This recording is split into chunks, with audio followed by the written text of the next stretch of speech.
Hi, I'm Roy Collin, the host of the podcast. You can find everything about me by scanning the QR code there or going to roycollin.com, and you'll find my 6 podcasts: the Podfather, helping people become podcasters; the Awakening, exposing fraud and corruption but with solutions; the Crypto, all things blockchain technology; meditation podcast; speaking podcast; and the Learn Polish podcast. You can also help the show by actually making a donation, visiting the store, or helping my sponsors. I hope you enjoyed this week's show. Welcome to the Speaking Podcast. You can find all our episodes on speakingpodcast.com. I'm looking forward to this one because I've actually read his book and I was very, very impressed because I've read a lot of speaking books and this kind of tops it. He's a sound communications expert, an author of, I believe, 2 books, but maybe more, we'll see. He's working on another, I know that. International speaker.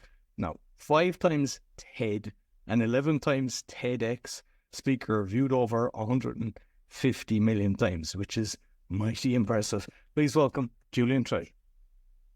Well, nice to be here. Thank you for having me. Yeah, so, I mean, they're impressive things, but I suppose, I've touched on the bullet points, but you might kind of just introduce yourself and kind of how you got into speaking. I guess I've been speaking for a very long time.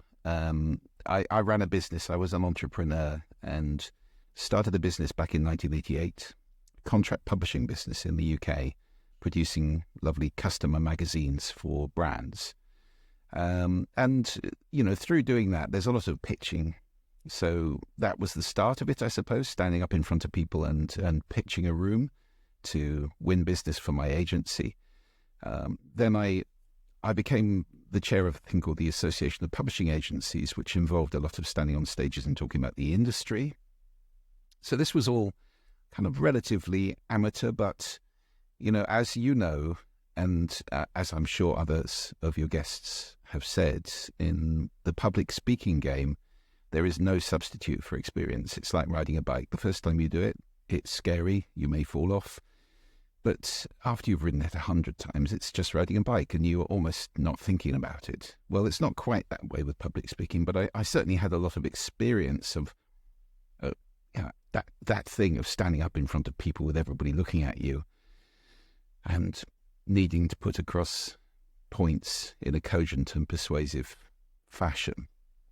So that all went on, and then I did some fairly extensive trainings, and that's also something which I think most public speakers would say they've done at some point, either working with a voice coach or a presentation coach. In my case, they were group trainings over multiple days, some of them based around kind of NLP and that kind of thing, others of them based on stage platform skills and so forth. So I took it quite seriously, and I did a lot of training, and that certainly helped to move me to a new level. And so that's the stage I was at when, I think it was back in 2007, I pitched to TED, which I'd been attending for 4 years. I love TED. I think it's a fantastic thing. And I pitched to them the idea of doing a talk about sound. Nobody had ever done a talk with sound on TED. And I got a slot on what was called TED University, which was, their theory was the people in the audience were just as interesting as the people on the stage, which is true because, it's a scary place to speak. You look out from the TED stage, oh, there's Jeff Bezos. Oh, there's Bill Gates. It's not your average audience. So I got a slot to do that, and they liked it. They put it on TED.com. And then I managed to do 4 more in successive years after that. So by the time I did the 5th one, I was pretty experienced of standing on the red dot and looking out at that intimidating audience and delivering something powerful in a very short space of time, which is the trick with TED, really. You're not there for an hour or even half an hour. In fact, some of my TED Talks are sort of 6 minutes or thereabouts. So you need to be pithy, effective, and very focused. And the 5th one, I think I pretty much knocked it out of the park, fortunately. And that's the one that went absolutely ballistic. How to speak so that people want to listen. It's got, 50 million views on TED alone, TED.com alone. And Chris says, whatever it's got on TED, you can double that for embedded, views in people's websites and links and YouTube and all over the place. So that was extraordinary. They didn't put it up for a year, and I thought they didn't like it. Then it went up, and it started going through the roof immediately. So I guess, with speaking, partly it's the subject matter and partly it's the delivery. Those two things are both extremely important. And this subject matter clearly was something that touched a lot of people. There are a lot of people out there who don't feel heard for one reason or another. And we can go into the reasons why in a minute. I mean, I've got plenty of explanations for that. But it certainly seemed to hit a sweet spot. And interestingly, actually, I'll just say this before I stop rambling. No, it's very interesting. The talk on speaking, which was my 5th TED Talk, has 5 times as many views as my talk on listening, which was the 3rd TED Talk. And that to me says something about our priorities and our society in general. We're much more interested in being listened to than listening to others. We're more interested in sending than in receiving. And that's true of businesses just as much as it's true of us as individuals. And I think that's an issue. I think that's something that needs addressing. Absolutely. And I think in a relationship, I'm just wondering with your wife, if you're not listening properly, does she give you a kick into the head? Because I believe she's a 4 times world champion martial artist. Yeah, she is that. Well, of course, there is a cross to bear through being a so-called communication, speaking, and listening expert. I won't tell you the number of times I've heard, you are supposed to be an expert on listening in my house. So, none of us are perfect, but it is absolutely true that the most common complaint in relationships is he or she never listens to me. And listening underpins relationships. And, the basis of my work really is that speaking and listening are not unrelated. In fact, they're closely related. It's a circular process. The way I speak affects the way you listen. The way you listen affects the way I speak. And round and round and round. It's organic. It's ever-changing. And if you want to be a great speaker, my proposition is that you really need also to master the skill of listening. And it is a skill, not a capability. And I think you were talking as well about the difference between hearing and listening. Definitely. Hearing is a capability. We can all hear. Well, at least not everybody, because there's a lot of people with hearing damage or hearing issues out there. More and more with headphone abuse, which is killing the hearing of many, many young people, unfortunately. That's another thing we need to educate people on. But yes, hearing is a capability. So you hear everything around you, but you don't listen to it all. So listening is a process where you select certain things to pay attention to, and then you make them mean something. And the first and most important part of that is it danger? Because hearing is our primary warning sense. I'm not very good at seeing what's behind me, but I can hear what's behind me. So hearing is the warning sense in all vertebrates. I mean, there's not a vertebrate on this planet that doesn't have ears. There are quite a few that don't have eyes. They live in the dark or wherever. So that part of hearing is really fundamental, and it goes straight to the oldest part of our brain, and we respond to sound far faster than we respond to what we see, orders of magnitude faster. So if there's a sound behind you, it immediately alerts your brain. You'll go into a fight-flight, quite possibly into a fight-flight response. If a car backfires in the street, you'll have a fight-flight response. This is primal. So you'll get a surge of cortisol, noradrenaline, into your bloodstream, ready to do something. By the time your brain says that was a car backfiring, that's all happened. So you can't not do that. So yes, there is a huge difference, because when we're listening, we're interpreting. It's a mental process, and we're making things mean something. So that's my definition of listening, actually, making meaning from sound, which we do all the time. And of course, we all do it differently. So, one of the most important and transformative things that I teach when I'm training people or coaching or doing workshops is that everybody listens uniquely. Your listening, Roy, is unique. So's mine. And they're different because we've come a different road to this conversation here today. We have possibly different values. I mean, they may be similar, but they won't be identical. Attitudes, beliefs. We speak the same language, roughly. But, very often language will be a differentiator. And then the culture that one grows up in, which changes the way we listen and forges it and forms it as we're young. And then in any given situation, we might have intentions, expectations. We might have assumptions about how things work, what goes on, particularly what's going on in somebody else's head. We all do that. And we might have emotions going on. And all of these things change our listening. So, you'll have had this experience when you book to do a talk and you stand on a stage. If it's just after lunch, they call that one the graveyard slot. And I get it quite a lot, he's a TED speaker, he can deal with that. Thanks a bunch, The listening is very different at that moment for that audience compared to the listening at 9:30 in the morning or at 5 in the afternoon when they all want to go home. So listening changes over time, and it changes from person to person, from group to group. And one of the most powerful things that I teach, which is in my book, so you'll remember this one, is to ask the question, what's the listening I'm speaking into? Because we always speak into a listening. And if we become conscious of that listening, then that's how we can fashion our content and our delivery to be appropriate and hit the bullseye instead of missing the target altogether. One thing that a lot of people suffer from is, I'm able to listen to everything you're saying, take it in, and then react. A lot of people, their brain is switching on to what they're going to say next, and they're not really listening to you. Is there techniques to stop people doing that? Because I see that constantly. And I know that I was like that before. I mean, it was kind of, or more kind of, as you mentioned, emotions and things like that might be triggered, and you're thinking of something that happened in the past when you're not really paying full attention. Is there techniques that people can do to be fully present?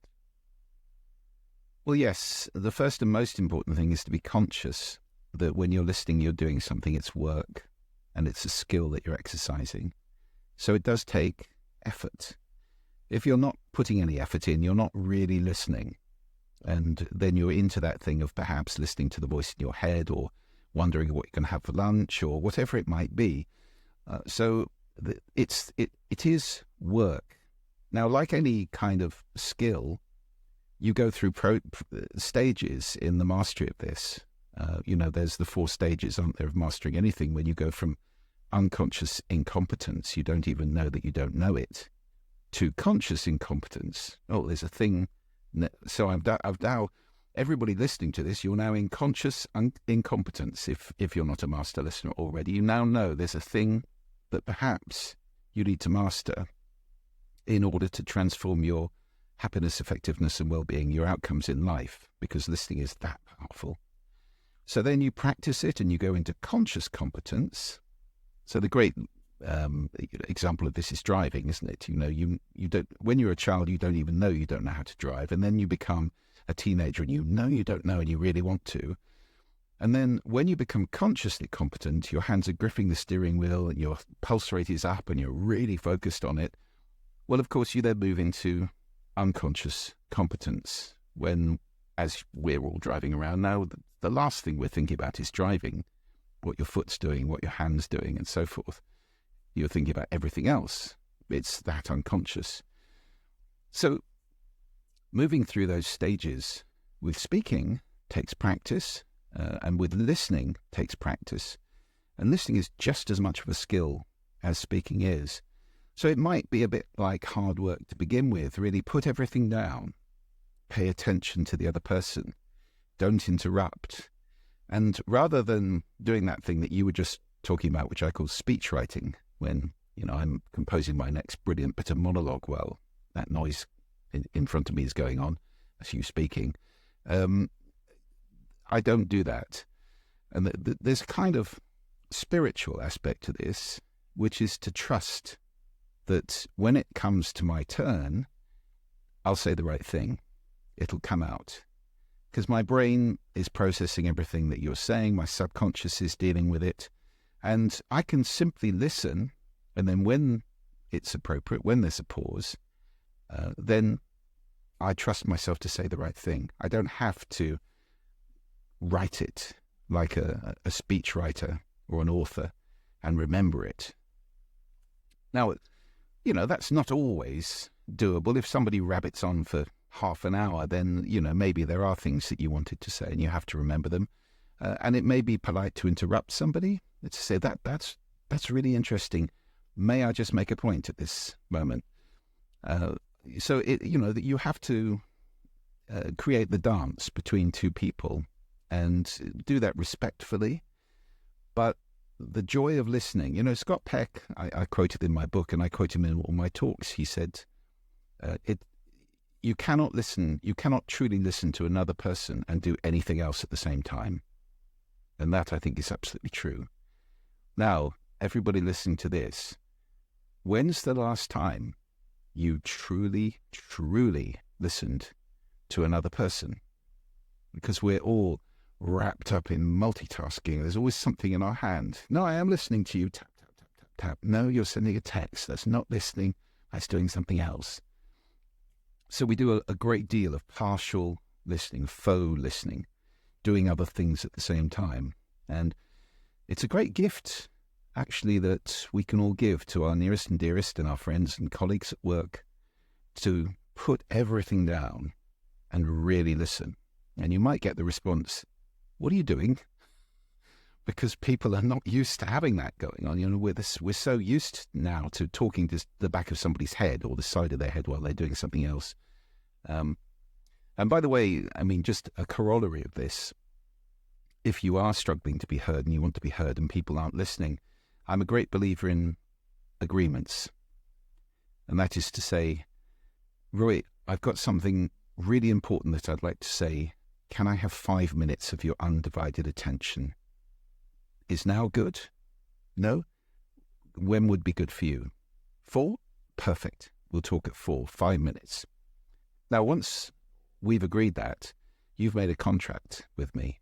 And I think if you start doing text or sending email at 4 o'clock, I have a right to say to you, Roy, you did say, please, you did say you're going to listen to me. So I think that's a very powerful way of making just little windows where you can absolutely make sure, no matter how quiet you are or how interrupty the other person is, you have a contract and you have a right to stand on that. Excellent. Just with communication, when you're actually listening to, say, a video recording or a podcast, because what I do to kind of get as much information in, like if it's on YouTube, I buy to it. Like in BitChute, it goes up to 4. I can't comprehend it when it's at that level. But even on just an audio, there's times I can go to 3 plus, and I can understand it. And I'm just wondering, is there any kind of science into, can we still absorb everything, or do we think we are? Oh, I think there's a huge number of people who are now doubling the speed of podcasts. And in fact, it's an interesting aspect of modern life, is our lack of patience, or the feeling of overwhelm that is on all of us. How many emails do you get a day? I get so many. It's just... I'm up to 13,000, and each time I've reduced it down, it just goes... And you stop looking at it, basically. Yeah, and you start waking up with it in a cold sweat, thinking, I haven't done, and then there's a list of 100 things. So, life wasn't always like that. It was hard, but, the program was wake up at dawn, plough the fields, do stuff, get tired, eat, go to bed. So, there wasn't this overwhelm feeling that we have now, where we're always on. I wonder how many people listening to this do email in bed. Not a good thing to do. In fact, I remember hearing a long time ago, email was an invention by an evil empire to cripple the productivity of every working person on the planet. Well, to a point, it's doing that.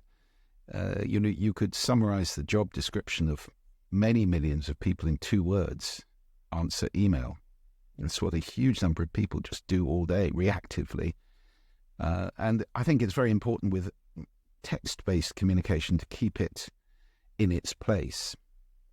And I think it's quite interesting. We've been speaking and listening for perhaps 200,000 years.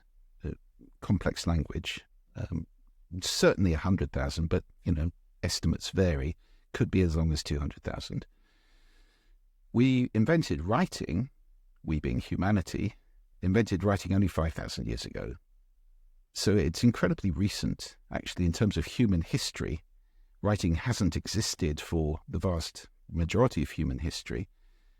But then in that 5,000 years, and particularly in the last 50, it has swamped speaking and listening. And there are many young people now who'd far rather correspond with their friends by text, ask people out, break up with people. You can understand it's arm's length, it's safer, it's asynchronous, you're not necessarily going to get the response immediately. Writing has many great advantages. I'm not denigrating it. Some of the world's greatest social changes have come about because of texts that have been published and disseminated. So writing is a fantastic thing. But I just wonder all the time, and in fact I get outraged all the time by thinking about this, why do we teach reading and writing in school but not speaking and listening? Why? Speaking and listening forge our outcomes in life. You can't do much on your own. If you want to enroll people, if you want to have a team, if you want to lead, if you want to make a difference. So the great leaders in the world have done that by speaking to people, not sending them emails. And so why is it that we don't teach these primal, incredibly powerful skills in school, to the point that most people don't even recognize them as skills? They just think, oh, that's capability. We're expected to pick these things up as we go along and master them.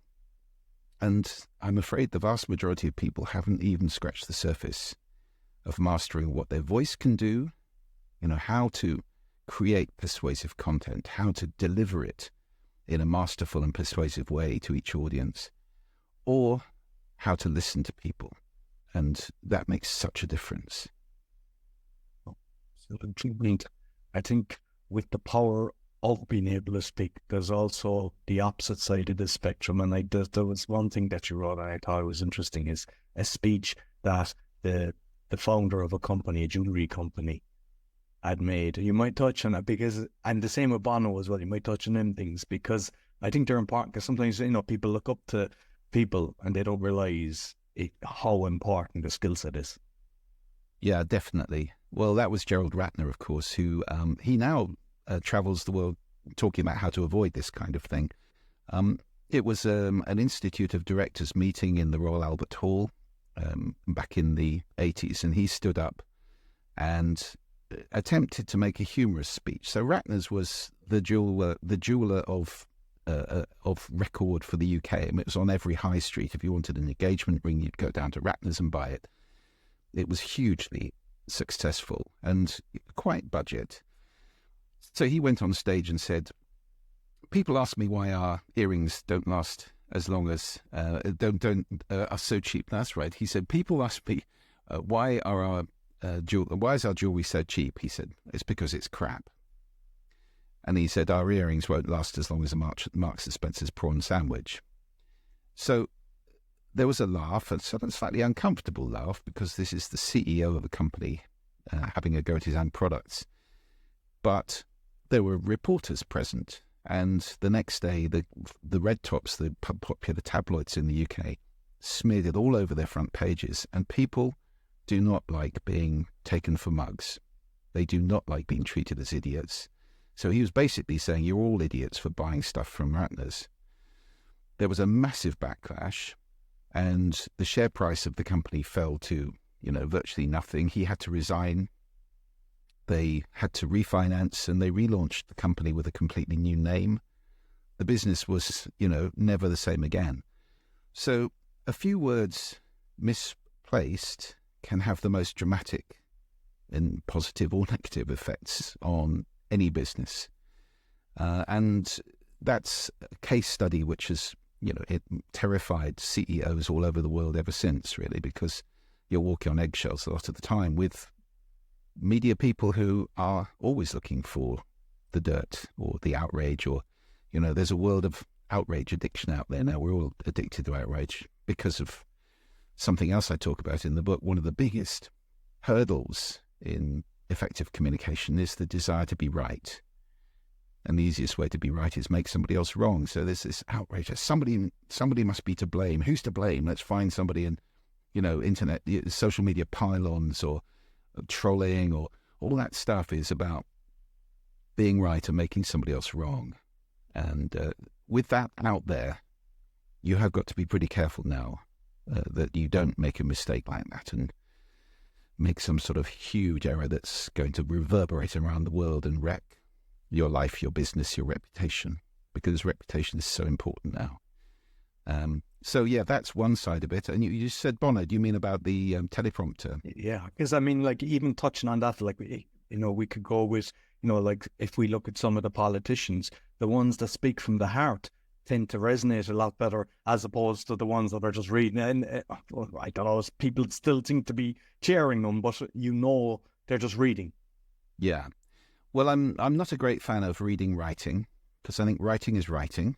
And if you write a script for a speech and you read it verbatim, well, first of all, you're looking down at a podium the whole time. So you've lost eye contact and that relationship with the audience. And secondly, there's a stiffness. There's a lack of yourself in it. You may have written it from yourself, but that was then. Your current self is standing on stage just pretending to be your former self. And I think there's a sort of stiffness and a gaucheness about that. Unless you're somebody who can do it incredibly well.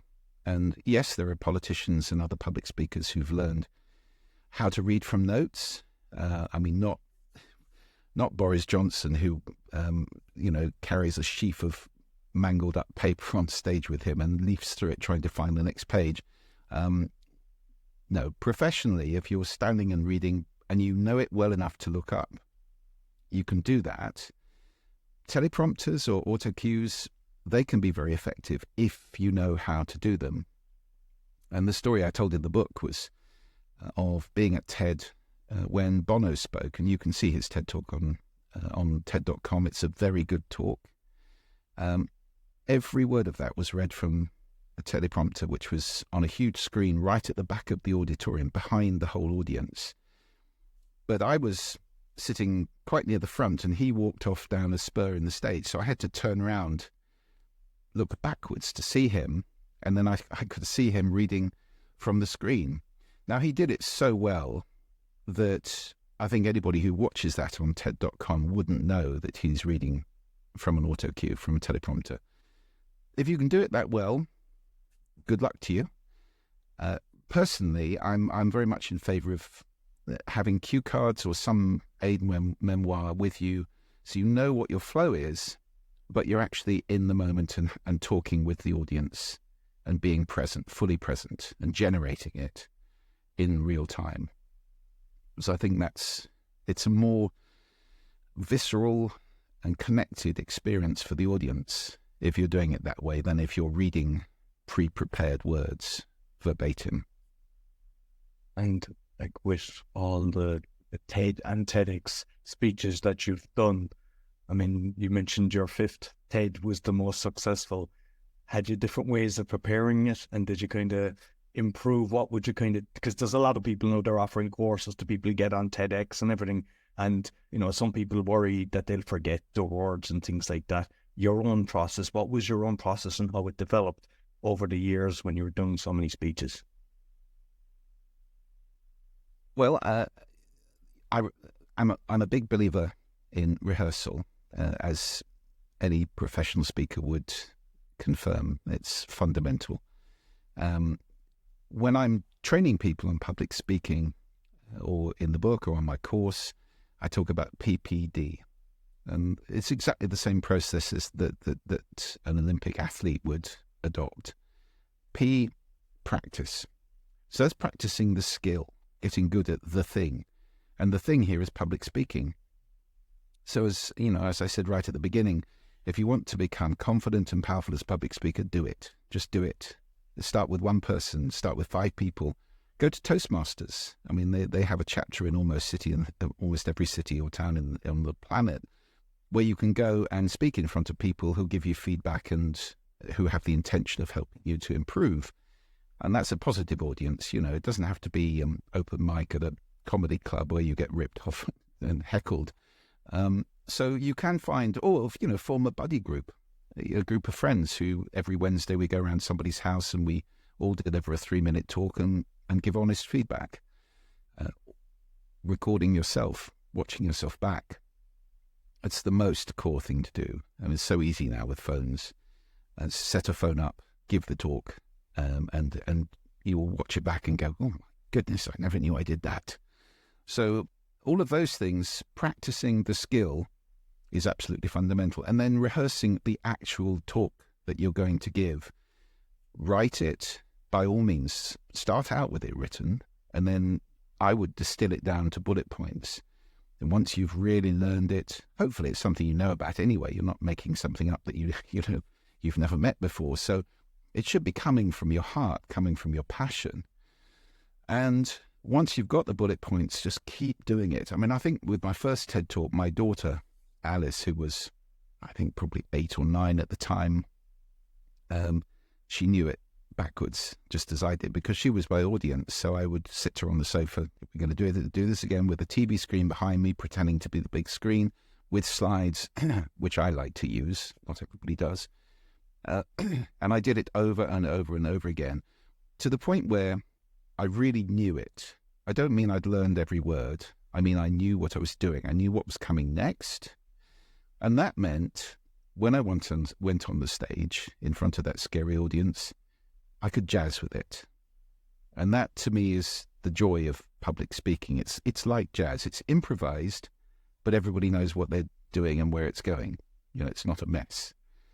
So, I mean, I would never walk on a stage and just busk it.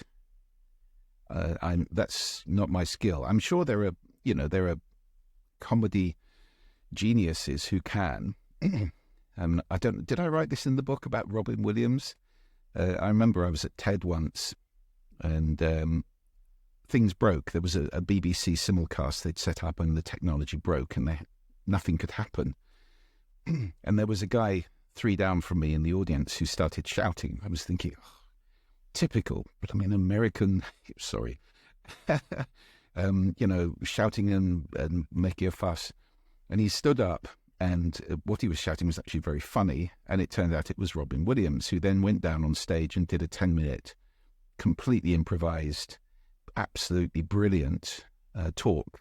And it was so funny, and he filled the gap. So there are people in the world who can do that. It's not me. If that's you, well done. There are people in the world who can memorize an entire talk. I mean, I remember seeing Alain de Botton's first TED Talk. He's a philosopher, and he just walks on stage, no notes, no keys, guides, slides, props, nothing, just him, and speaks brilliantly for 18 minutes and walks off again. Wow. I can't do that. My memory's not good enough. So you have to work with what you've got. And personally, I like the slides. I don't use bullets. It's just a picture with maybe a single word on it. But it means I know what's coming next. I've always got presenter view on, so I can see the next slide. I never lose my way. I mean, I know the material very well now anyway, most of the time. So I think whatever you're going to use, the key thing is to be confident that you know where it's going to go. By the way, even if you lose your way, and I've seen people do this on the TED stage, people can get very flustered, they stop and there's an awkward silence, and then they go bright red and they start sweating and trembling. And what happens? Well, in TED anyway, the audience start to applaud. They're giving encouragement. Come on, it's all right, we're here. We want to hear what you've got to say. It's a positive listening in that particular audience. And I think most of the time we'd be speaking, the audience is there to hear what we've got to say. They're interested. So that's generally the way it would go down. And it's fine. If it happened to me, if something broke, I would now have the the cool and the aplomb with the experience I've got to say, ladies and gentlemen, I'm terribly sorry. I've completely forgotten what I was going to say next. Give me 2 minutes. I'll be right with you. And then go and get it or find it or whatever I'd have to do. And people will be fine with that. So actually that great terror of losing your way and appearing foolish, it isn't so frightening after all. And that's something to remember, because that's the thing that frightens most people about public speaking, I think. Like, I know myself, like I was doing most of the stuff I was doing was in Toastmasters, and if somebody didn't turn up or they kind of panicked at the last stage and they said, I can't speak, I just go up and do it. And when there was a slot, I do it.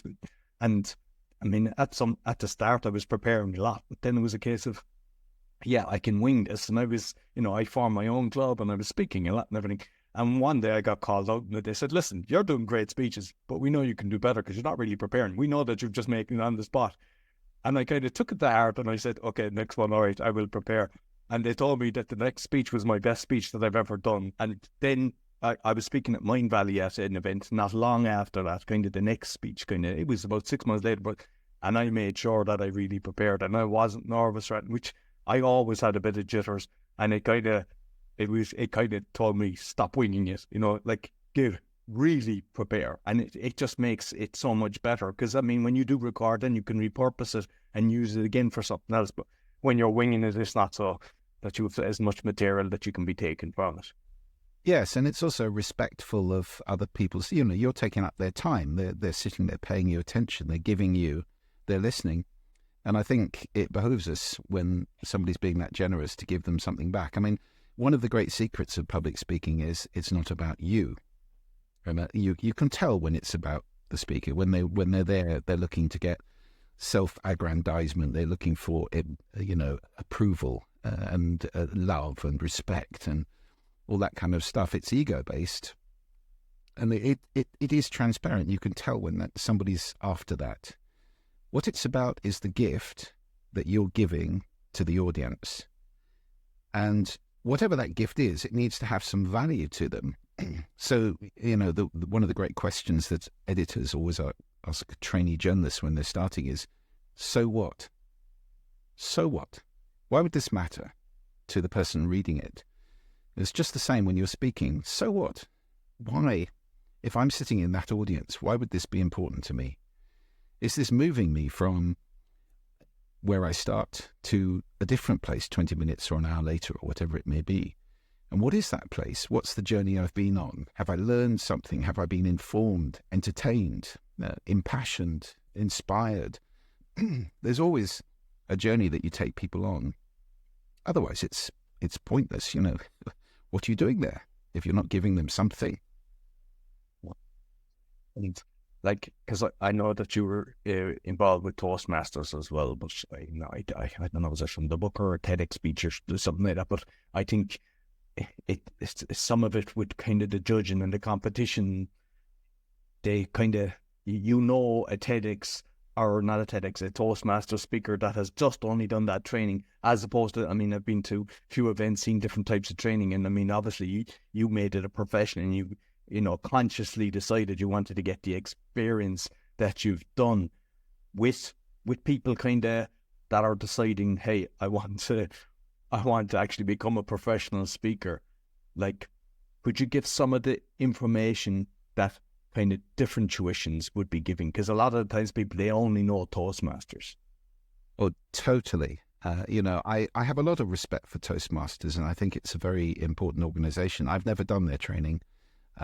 They did give me their Golden Gavel Award a couple of years ago, which was a great honor, and I'm very appreciative of that. There is a tendency for Toastmasters to focus on performance, and that's the way I would put it. So the performance becomes really a little bit artificial. And so, yes, I think you're absolutely right. I think it's crucial to explore all sorts of different trainings. There are people out there who'll sell you a training to get you a TEDx talk. People like Frank King, who, they make a lot of money out of this. And I'm sure they're very good at it, and they'll give you solid advice as long as you're remaining authentic.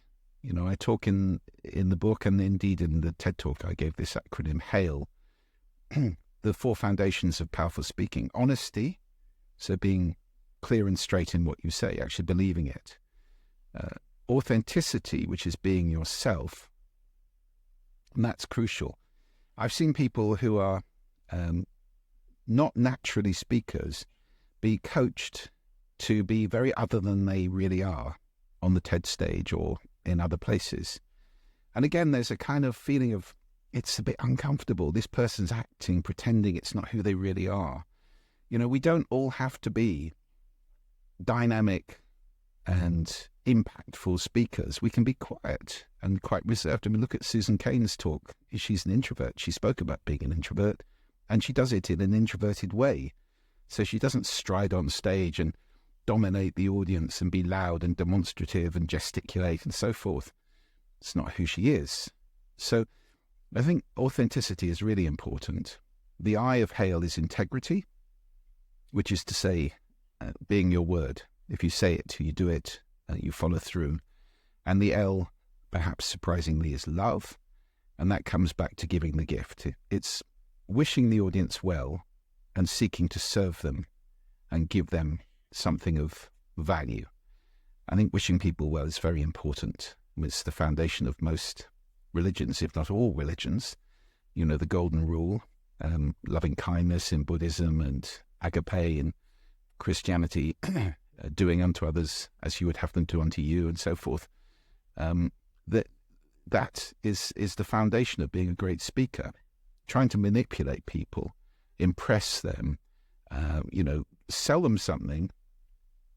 Well, you can do that in a loving way. If you've got something of value that you want to share with people, and you have a business and they understand that, then it's all perfectly authentic and it's loving. High pressure selling, it's not a very listening way to be, I think. And so, there's a balance with all of these things. But I think if you're standing in honesty, authenticity, integrity, and love, you can't go far wrong. Because I've listened to a few of your TED speeches, and one you were playing all the songs in the the background, which was kind of confidence in yourself to actually do that, and it was very interesting as well, because to get your message across, rather than just say it, you had these kind of noises in the background, so people could actually relate to it a lot better. But there was one of the things as well that you touched in the book, and I'm just kind of touching on this noise and how important it is. And it's something that I've been talking a lot about, like in hospitals, because you mentioned about like the alarms going off. And the one thing in health that makes you better is sleep. And in hospitals, as you mentioned in the thing, like the alarm going off every hour or waking you up early. And I mean, that's just a point that I'm saying, but with the kind of noise, because you touched on as well, like if we were in a bar, there's a kind of technique, rather than me roaring, which I have done, and I didn't realize there was this technique, and that you'd have a sore throat the next day, and you just kind of think that's what it is. You might let people know you don't have to be screaming. Yeah, it's an amazing thing, actually. It was taught to me a long time ago. If you're in a very, very noisy place, it could be a bar, a gig, whatever it is, rather than going an inch away from somebody's ear and shouting, which can actually damage their hearing. That's very loud, a human voice at that range. All you have to do is tell them to press the little flap of skin on the outside of their pinna, their ear. That's the pinna, the funny shaped flap of skin on the side of our head is called a pinna. And there's this little flap that you can close if you press on it. And if somebody presses on that, and then you speak at a perfectly normal volume next to their ear, they'll hear you. It's an amazing thing, but it's true. I don't know quite how it works. I guess it stops the rest of the noise, and maybe the vibration from your voice is going through some sort of conduction through the skin as well. Who knows? But it does work, and it's rather lovely. So we don't have to shout. And yes, noise is a huge, huge, huge problem. Well, that's my new book, which is coming out spring next year. It's going to be called Sound Effects, and it's all about our relationship with sound. Because the sound agency, which is that company I've been running for 20 years, is an audio branding company, and a lot of the work that we do is removing noise from public spaces like malls and shops and other spaces like that, and designing better sound. And in fact, we spawned a business called Mood Sonic, which is doing fantastic things now around the world in installing beautiful nature-based soundscapes in offices to improve people's health, because offices are stressful now. You know, you can't hear yourself think in many of them, and you're trying to write or do work or think, and that creates a stress reaction. People get tired, and cortisol, noradrenaline, people get sick. So open plan offices, they may be okay for collaboration, although the jury's out even on that one, but then very, very poor for concentration or for solo working. And Mood Sonic is helping that with nature-based soundscapes that tend to blur other people's conversation and make it easier to concentrate. And the science now shows that gentle water, gentle birdsong, gentle wind, these nature-based sounds are very good for us. We've evolved to them over hundreds of thousands of years, in millions of years. And they've all been around a lot longer than we have. Birds have been here for many, many hundreds of millions of years. So those sounds are natural, and they're great sounds to work to, by the way. If you're in a noisy place and you want to put headphones on and concentrate, then nature sound is very good for doing that, because you can not pay attention to it. Whereas if you're listening to music, music's whole intention is to be listened to, and it's very hard. You're replacing one distraction, which is other people's conversation, with a much more pleasant distraction, which is music. So your productivity won't be any better. You'll have more fun. It's certainly true, but you won't work faster.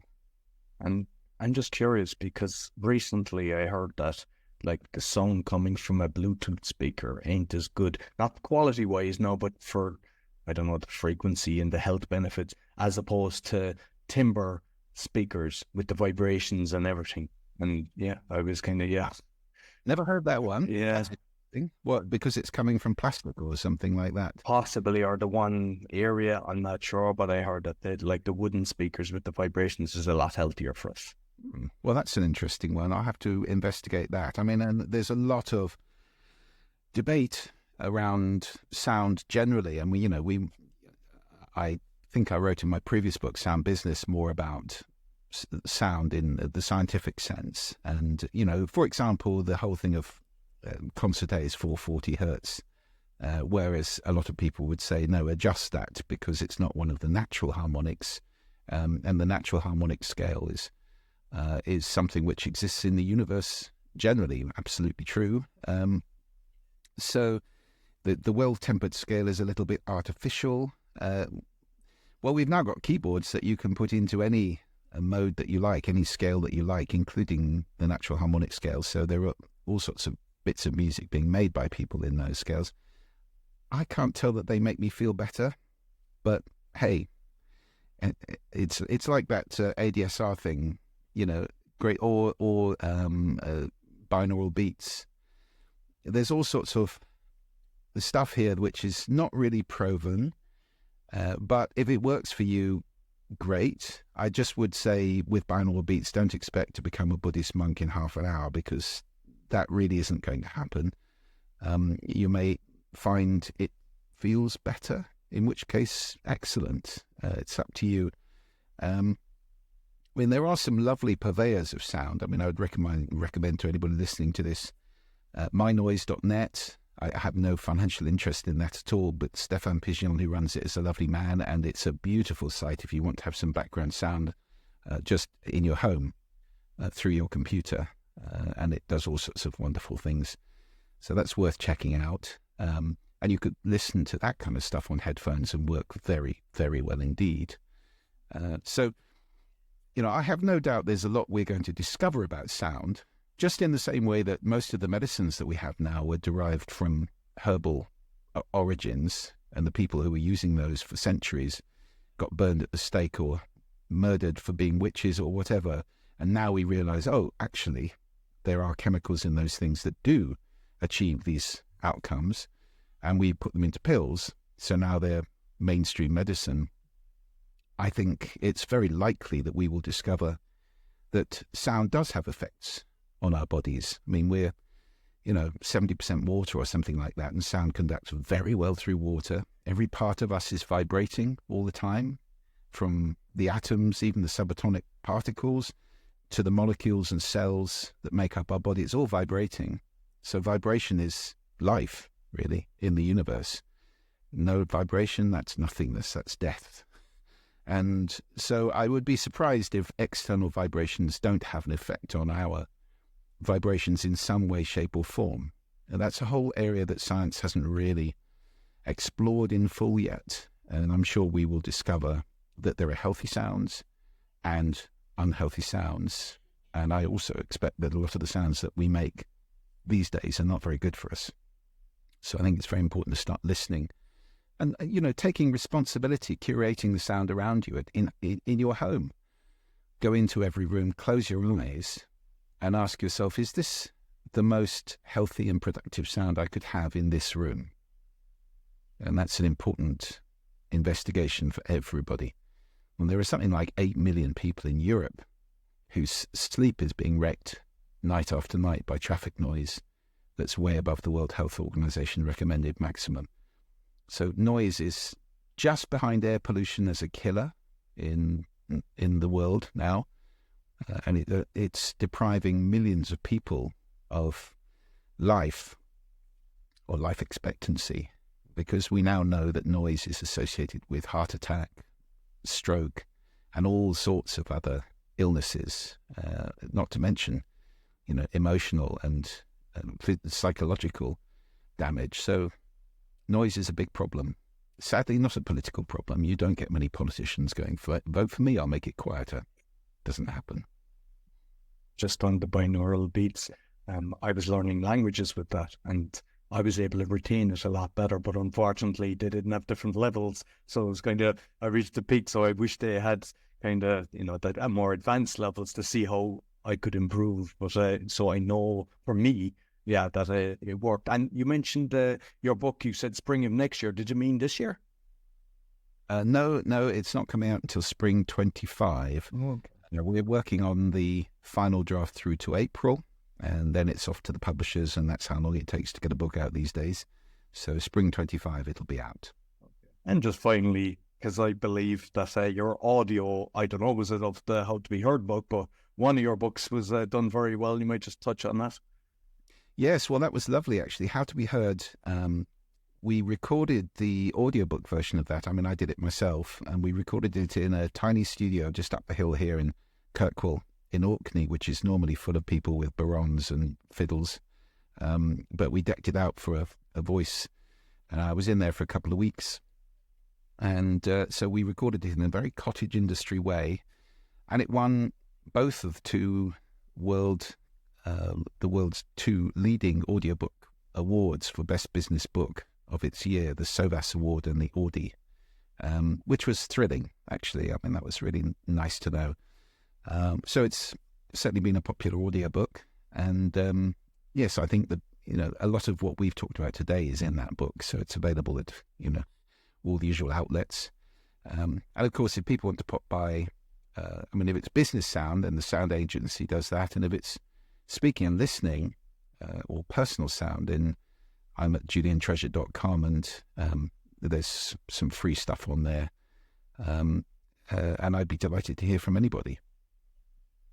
Yeah, and for those watching on Spotify, Rumble, BitChute, or YouTube, you can actually see both of them websites. But if you're just listening on the audio, I'll include both the show notes for all the different platforms it's on. So I just will say it again. There's the book. I give it 10 out of 10. I thoroughly enjoyed it. It's got fantastic information. Anybody that aspires to be a better speaker, you've got gold in it. So for the price of a book, with all the cost of training and different things around the world, it's incredible value. So I just say congratulations on that, and I look forward to your next book. And thank you very much for being a guest on the show. It's been my pleasure. Thank you very much, Roy.